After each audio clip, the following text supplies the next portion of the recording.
The time is ticking to, of course, the D-Day, that is a by-election, and that will be on Thursday. And the by-election circus continues apace, as you can see that being depicted there by Victor Ndulo in the Daily Nation. Everyone is busy right now, today being the last day, and we can see where everyone is feeding on. We have the bull there, we have people on the motorbike, we have also the chairperson of the ODM playing a guitar, right? They're actually having an orchestra there.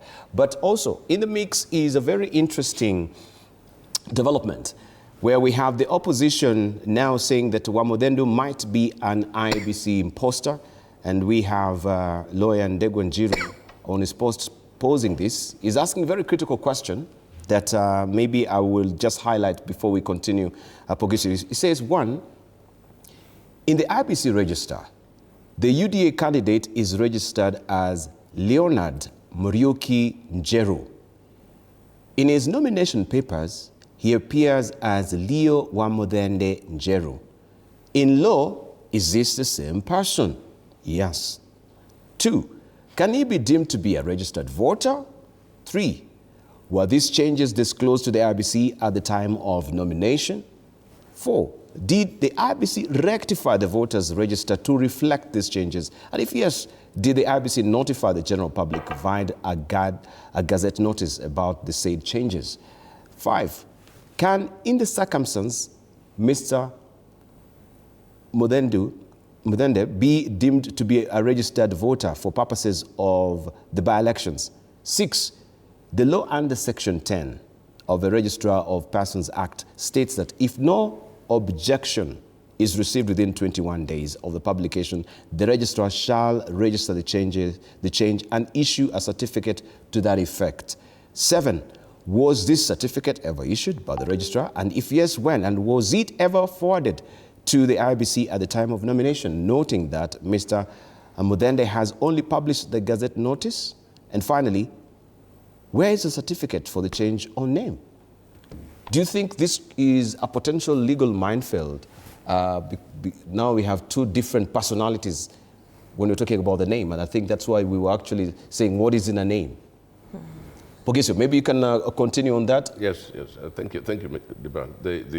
That is a new thing altogether, and that's a legal matter, and I leave that to the lawyers, because those are very valid questions to ask.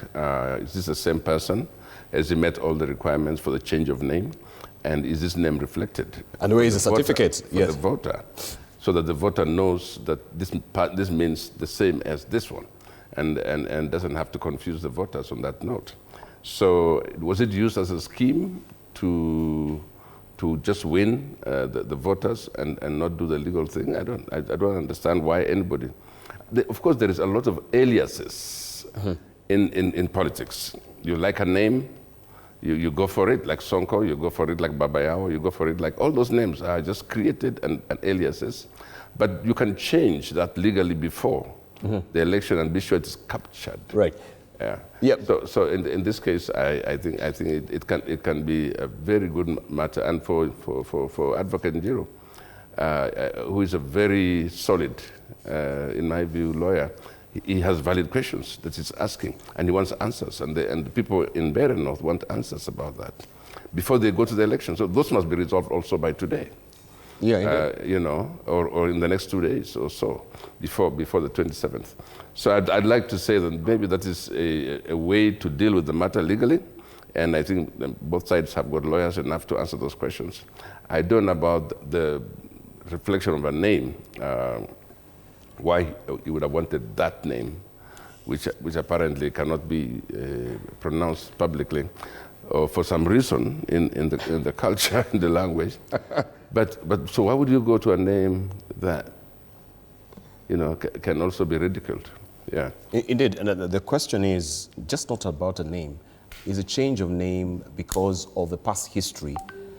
The reason that this is being brought to the fore is the credibility of the candidate himself. Why there was a changeover of names. I think that's why the lawyer is raising questions. Does it have a credible, past history Does he really pass muster as far as the Leadership and Integrity Act is concerned? Then the questions are raised, how did he pass through, the grid of the IEBC when they're vetting the candidate?